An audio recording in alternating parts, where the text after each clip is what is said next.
13 jam apa ndak boyoan iku Pak Ya De? boyo, apalagi Pak De ini kan udah tua ya. Masih kelihatan muda. Alhamdulillah, maksudnya semangatnya muda terus karena setiap hari dihidangin Mama Rika.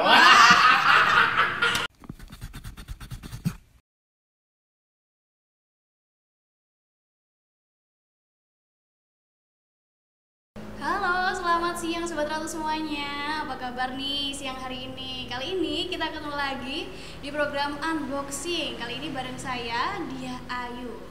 Di program Unboxing ini kita akan mengulik kisah-kisah inspiratif dari orang-orang di sekitar kita.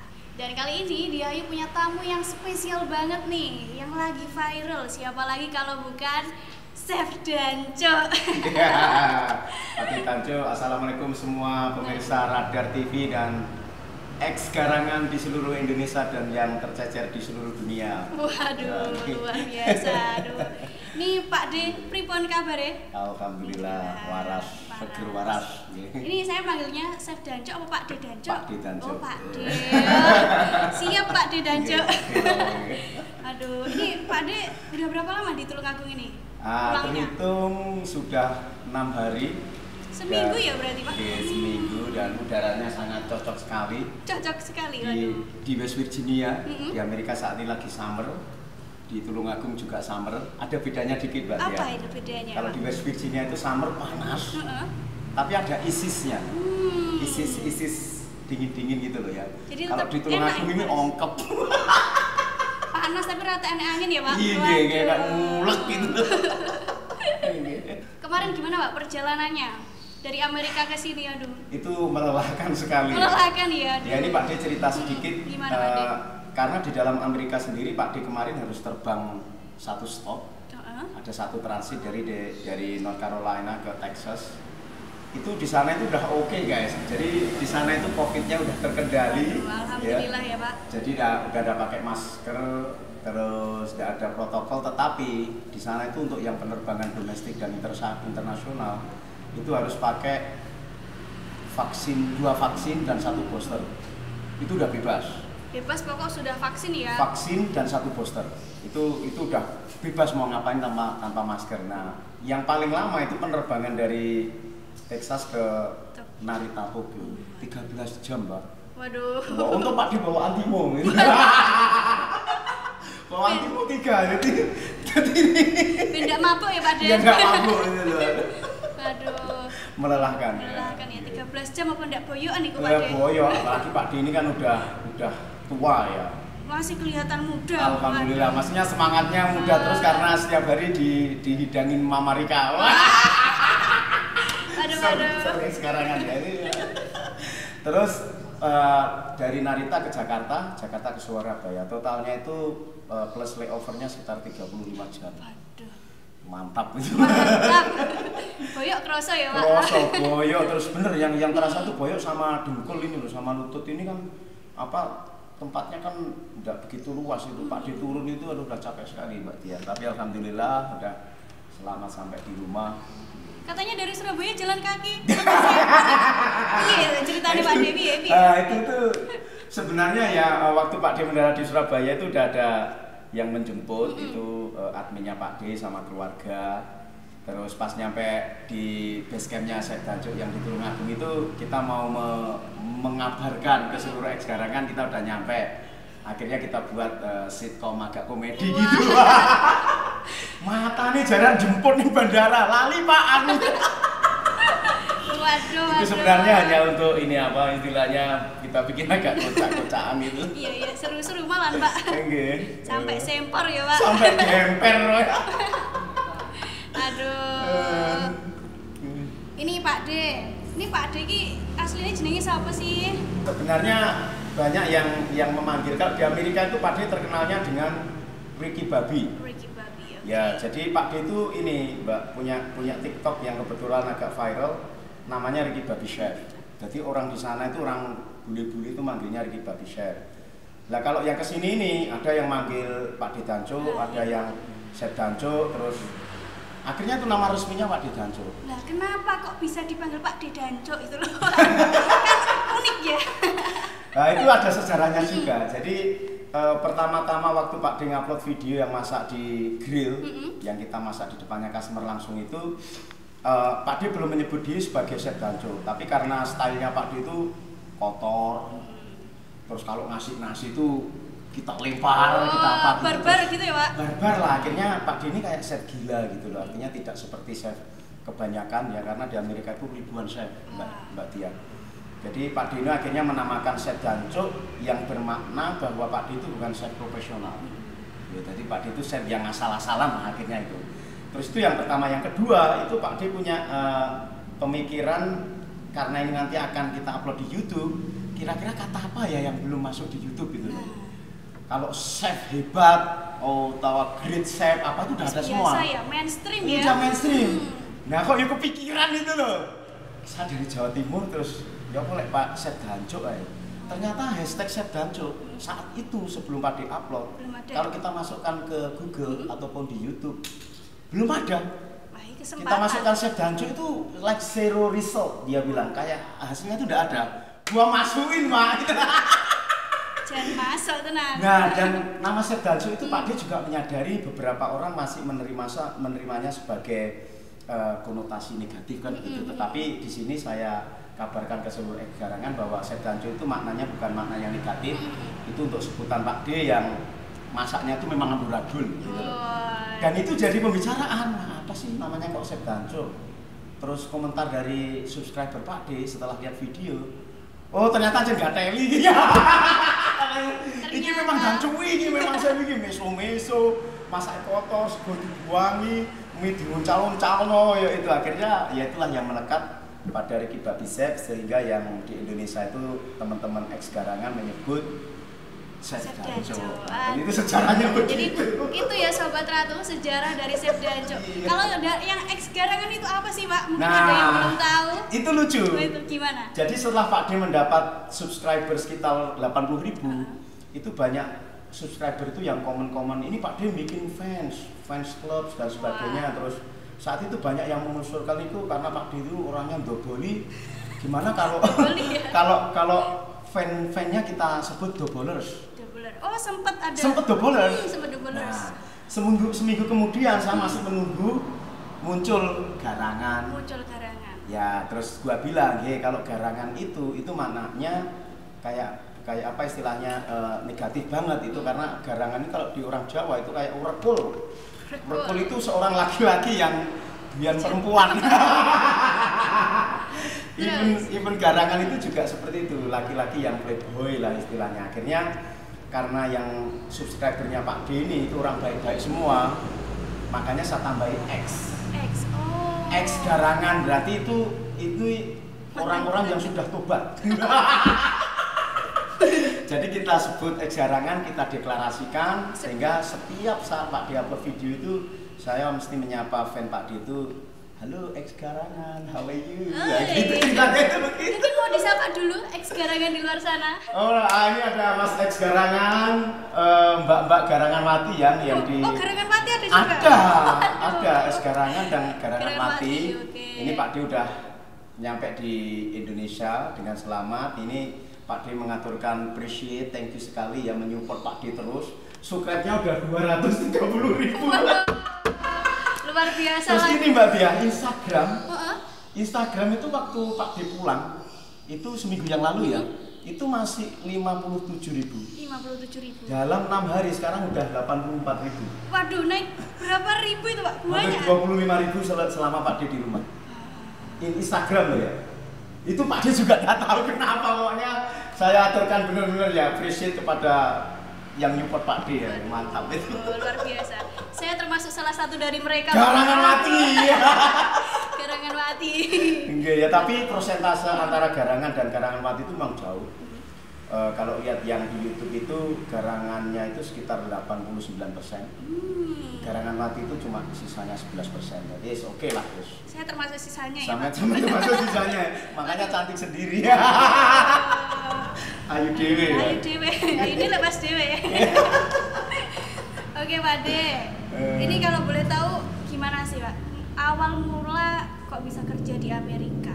Nah, oke. Wah itu tambah panjang sekali sih jadi. Pak Aduh. mau menangis.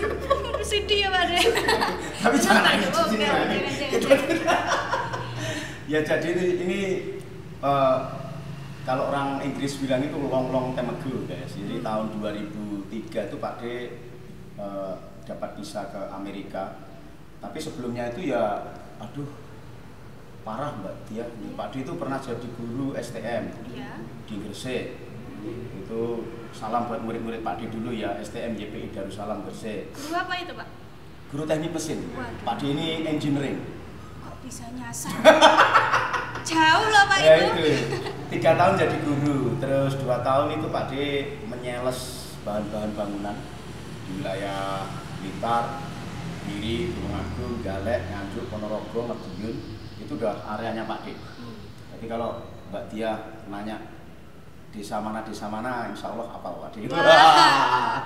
Nah terus suatu hari Pak D berpikir kalau misalnya seperti ini terus ya, dan saat itu tahun 99 itu masih krismon di Indonesia, sampai belum lahir. Belum Pak, belum sepertinya. Itu Indonesia ekonominya parah sekali. Akhirnya Pak D berpikir harus mencari terobosan ya. Saat itu ada 2 peluang ke Jepang atau ke Amerika. Ternyata alhamdulillah dikasih jalan ke Amerika. Terbang ke Amerika. Nah, di sana itu kita tidak punya skill apa-apa. Karena memang apalagi basicnya teknik ya Pak. Teknik mesin itu kalau di sana itu aduh mau ngapain ini. Ya akhirnya kita mau merintis kerja di restoran dari bawah sekali tuh. Cuci piring dulu 6 bulan. Potong-potong 6 bulan. Belajar masak pakai wajan itu sekitar 8 bulan. Terus belajar yang di grill yang kerjanya Pak Di sekarang itu paling 2 bulan 3 bulanan lah. Karena Pak Di ini orangnya pinter.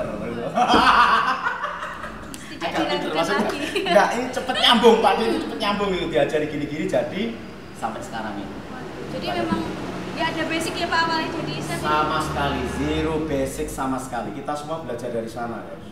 Dan bagi teman-teman ex-garangan yang misalnya mau ke Amerika sekarang silahkan diproses. Yang penting Pak dipesan hati-hati ya karena agen-agen yang ke Amerika itu sekarang banyak banget. Apalagi permintaan tenaga kerja di Amerika itu baru gila-gilaan sekarang. Karena baru habis Covid juga ya Pak kemarin. Justru karena habis Covid itu banyak orang imigran bukan dari Indonesia saja. Dari Filipina, dari Timur Tengah, dari Thailand, dari semua itu waktu Covid itu pada pulang semua. Dan durasi 2 tahun itu tidak ada imigran yang masuk ke Indonesia. Sekarang Covid-nya udah terkendali, semua bisnis buka, orang yang kerja tidak ada. Ini. Nah ini ayo sekarang kan berbondong-bondong ke Amerika. Nyusulin Pak D ya. Nyusul Pak D ya, pesen Pak D satu hati-hati karena tidak semua agent itu baik. Dan apalagi yang harus store duit ya hati-hati sekali lah. Kalau misalnya udah nyampe di Amerika, kontak Instagram Pak D, insya Allah Pak D bantulah. Misalnya di awal tidak ada tempat, ya silahkan tidur di gubuknya Pak D itu. Sampai nanti dapat kerjaan, welcome sekali lah. Tapi kalau caranya yang dari sini ke Amerika Pak D, nun sewu tidak bisa kasih saran ya karena memang banyak banget agen sekarang. Cuma pesan Pak D, hati-hati. Ya, sekali lagi hati-hati karena duit sekitar 100-an sekarang. 100-an juta loh sana. Bukan uang yang sedikit loh Pak, 100 itu. Itu banyak banget itu bro, itu sawah sekitar 50 ru itu. Kalau di Tulungagung itu 50 ru itu bro. Nandor 50 ru ya gemper Pak. Wah tenan ya, semper itu bener. Aduh. Ini kan Pak D tadi 20 tahunan ya berarti ya? Pasnya 19 tahun 10 bulan ya, iya 20 tahun. Hampir titik loh Pak. Okay. Aduh. Ini kan Pak D lek nang kono terkenal gombali cewek-cewek Amerika. Wah itu ya. Itu sebenarnya pertama harus pede ya. Itu kuncinya komunikasi itu bahasa apapun. Yang penting sampean pede, punya kemampuan untuk menyampaikan sesuatu, udah tahu Indonesia, Inggris apa, udah confident dulu ngomong ya tinggal ngalir aja. Jadi Pak Sri kalau pas ngomong bahasa Inggris, ya kayak ngomong Jawa terhadap orang-orang itu. Yang penting yakin di saya. Yakin dulu, ini ada sesuatu di matamu. Aduh. Oh itu masa depanku di sana. Kan gitu jadi Pak. Jangan Pak D Jadi lagi kembali. Itu terkenalnya Pak D di sana memang ini penggumbal game Amerika gitu. menggombal bule Mama Rika. Mama Rika itu apa sih? Mungkin ada yang belum tahu Pak Pade. Nah, Mama Rika itu sebenarnya juga istilah baru di dunia pergerangan. Itu sebenarnya Pak D yang menyebut itu kalau di Amerika itu disebut teenager, anak-anak muda. Oh, anak muda, remaja gitu remaja ya? lah, kalau nyebutnya di sana itu sista. Sista. Nah, karena untuk penyebutan teenager di Amerika untuk garangan pasti teenager gitu ya. Terus akhirnya Pak D menyebutnya gadis-gadis cantik yang masih muda-muda itu sista Mama Rika. Sista Mama Rika. Dan es garangan itu suka sekali yang asupan-asupan seperti itu suka Pak. Suka ya, asupan sista Mama Rika. Sista Mama Rika itu bener ya, ini cerita ya. Pak D itu kalau ngupload video yang masak, videonya tetap oke, tapi tidak secepat ketika Pak D ngupload yang bagian sista Mama Rika. Oh, berarti pengen lihat sista Mama Rika. Ya itu, ini Pak D ini kan tahu keinginan es garangan itu ya, jadi ya.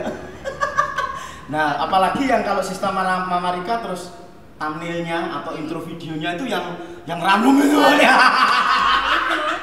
Itu kesukaannya ex garangan ya. Ya diakui atau tidak ya, mohon maaf ini tidak bermaksud inappropriate ya atau tidak sopan. Itu kenyataannya gitu. Ketika Pak D mengupload yang seksi, yang berpakaian seksi agak sedikit terbuka itu memang banyak yang lihat gitu. Nggak tahu itu. Berarti asupan itu yang diinginkan ex garangan gitu.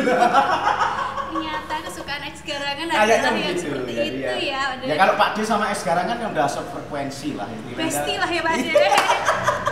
Kalau anak muda sekarang nyebutnya bestie. Bestie, udah bestie ya itu. Aku tahu yang kau mau. Ketahuan. Aduh. Pak D, ngomongin gombal kan biasanya gombalnya pakai bahasa Inggris. Coba Pak D kalau gombal pakai bahasa Jawa bisa apa enggak? Wah, gombal pakai bahasa Jawa. Nanti gimana mantap iki. Gombal pakai bahasa Jawa. Bahasa Jawa Tulungagungan, Pak, sebagai orang Tulungagung. Oh, sebagai orang Tulungagung ya. Ini gombal pakai Jawa ini. Pak D itu karena udah terlalu lama di Amerika.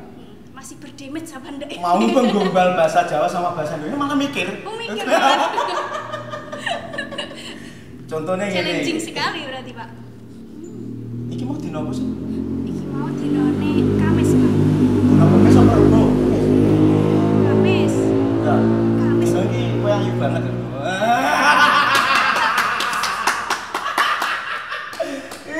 Langsung meleot aku, Pak. Langsung gempor, guys. Waduh. Tiba podo berdamage ya. Bahasa Inggris masuk, Jawa panggah masuk. Jawa masuk. Ya. Aduh. Ini padahal lek gombalin ngono biasanya istrinya cemburu ndak sih, Pak?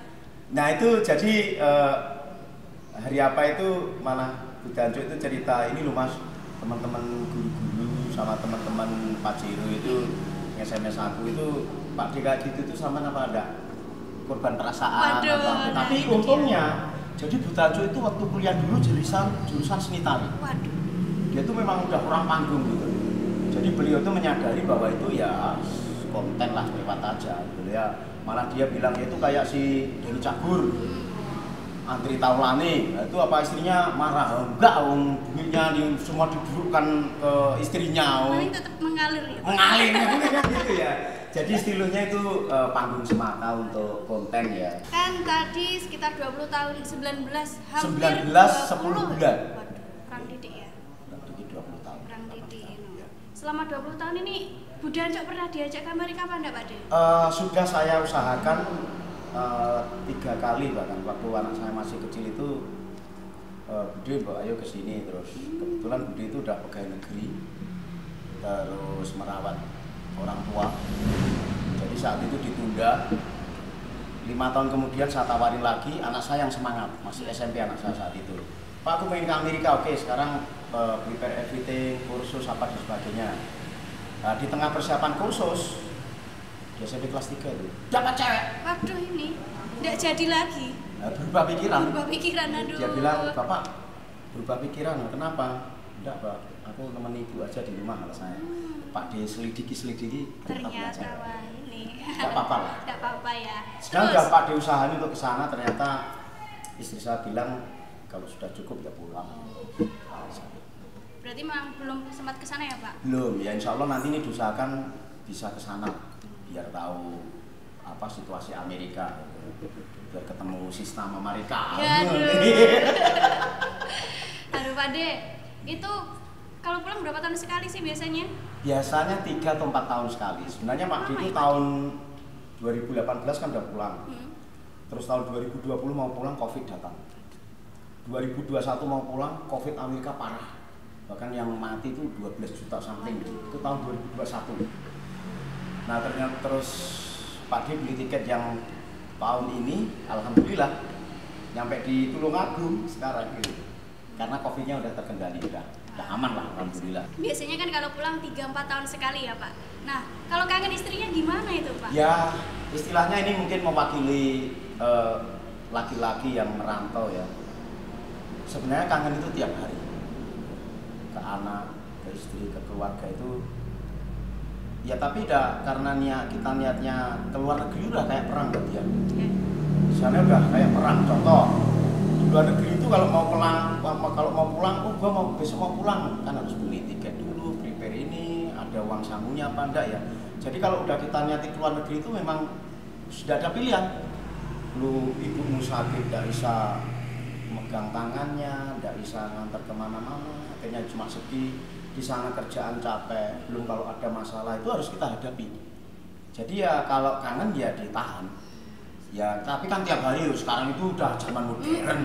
Video call ya Pak De? Video call sambil itu kan video call itu kan maksudnya zaman udah modern. Jadi hal yang gitu tuh dunia itu kayak udah tak sempit lah, dekat sekali gitu. Jadi ya tombolnya yang penting tiap hari FaceTime, video callan ya.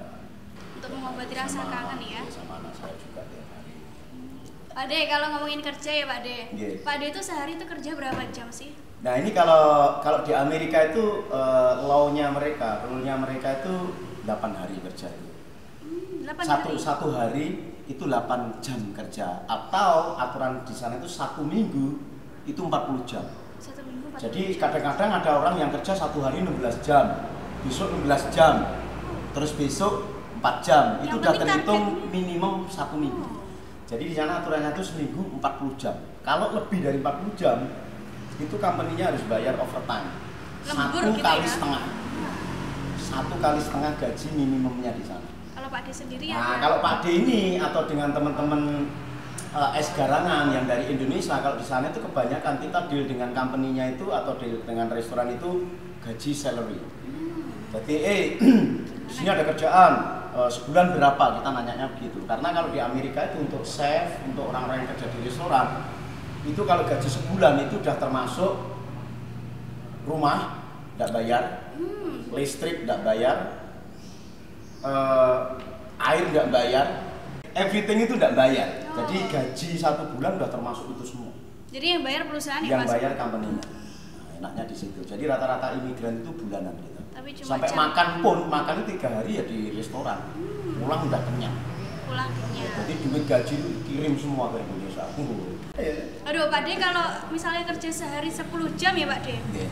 itu gimana buat kontennya itu? Waktunya Nah itu bagaimana? tambah parah, ini pertanyaan bagus guys. Jadi dulu itu sebelum Pak D masuk ke sosial media, kalau nyampe rumah kerja kan jam 10 pagi biasanya, pulang jam 10 malam, ada breaknya 2 jam. Kalau pulang ya mandi, telepon keluarga terus tidur. Dulu, nah 1,5 tahun belakangan Pak D itu ternyata viralnya itu bukan di YouTube dulu Mbak Tia. Di mana itu Pak De? Jadi Pak D itu di TikTok dulu. Wah. Di TikTok itu Pak D punya 1,4 juta. Waduh. Follower ya. Apa sih nama TikToknya Pak De? Ricky Babi Chef. Ricky Babi Chef. Itu Ricky Babi Chef. Nah itu Pak D terkenal di itu dulu 1 tahun. Nah sebenarnya di YouTube-nya Pak D juga sudah ada beberapa video, cuma tidak viral itu. Yang viral itu apa itu? Video apa Pak De? Nah akhirnya tidak tahu, ternyata ada satu video yang viral, judulnya Nasib Tukang Cuci di Amerika tahun 2020. Itu dari 8.000 view, dalam 3 hari jadi 800.000 view. Itu berarti video lama ya? Video lama, udah 1 tahun. Itulah Pak dilihat loh, ini YouTube ada apa ini kok banyak notinya. Satu video viral.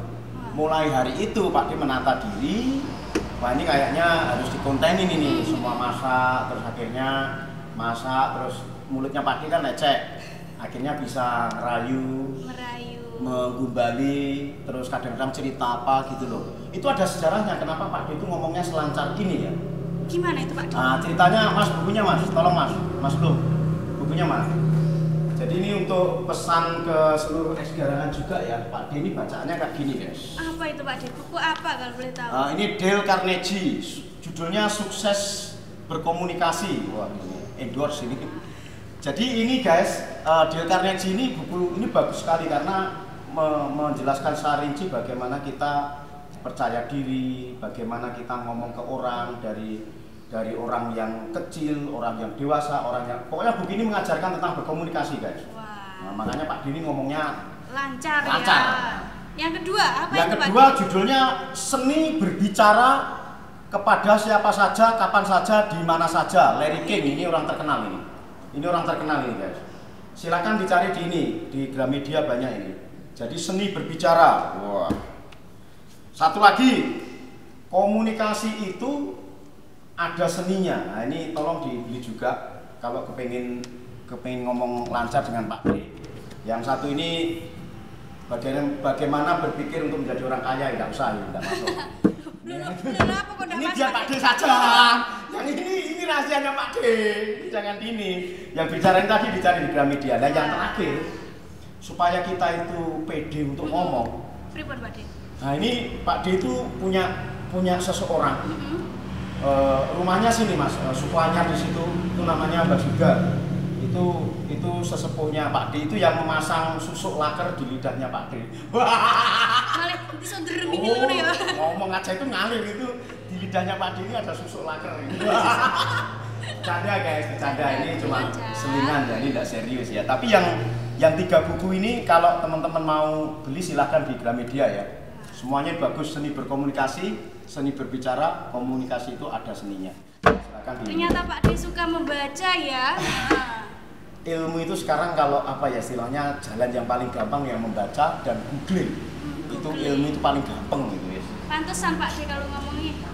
Pede aja ya. Sing penting yakin ya Pak D. Yakin ngomong. Jadi sama bule pun demikian. Bule itu justru welcome sekali. Kadang-kadang kalau orang Indonesia tuh digombali gitu kan kayak baper kayak apa sih lu gitu. Pak D itu kalau gombalin bule tuh ngalir aja mereka so happy gitu loh. Wah itu yang Pak D bilang ini coba jarinya mana? Pak D ini tahu magic bisa meramal masa depanmu. Gini. Ya coba jarinya ini. Nah, gini. Ini Pak D. Ya. Ini kamu. Yang 3 ini anak-anak kita nanti.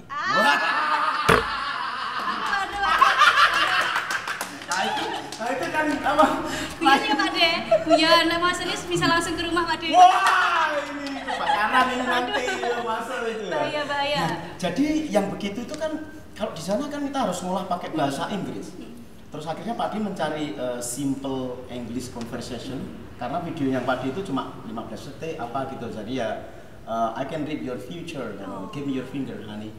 Ini terus kayak gini. Oh, this is me. This you. This is our kids and future. Langsung melihat katanya Pak D. Melihat itu udah gak bisa berdiri itu udah. Kalau gombalin Ibu sering Pak? Ya itu kemarin itu saya gombalin apa ya kemarin? Kok malah geli jangan. Apa dia tanya cici ini. Budenya itu rawiannya dengan dolar. Dolar. Bukan dengan itu, bukan dengan gombalan-gombalan itu. Tidak mempan ya Pak? Tidak mempan, rayon tidak mempan. Yang penting ditemploki. Yang penting kirimannya lancar. Jadi cek e-banking tanggal 7 udah masuk beres. Aman ya. Yes. Pak D pernah gak sih mengalami culture shock di Amerika? Mungkin ada perbedaan apa itu kebiasaan atau apa yang bikin kaget Ya, apa ya? Banyak sekali, terus terang banyak sekali. Ups, tapi nanti dulu kita lanjut ke part berikutnya ya Pak D. Oke, sekian dulu. Kita ketemu lagi di part selanjutnya. Terus subscribernya udah 230.000. Waduh. Ayo pengen penasaran nggak Pak dibikin duit berapa itu? Wah, banyak itu lebih dari TikTok. Spill Pak D. Nanti di kamar.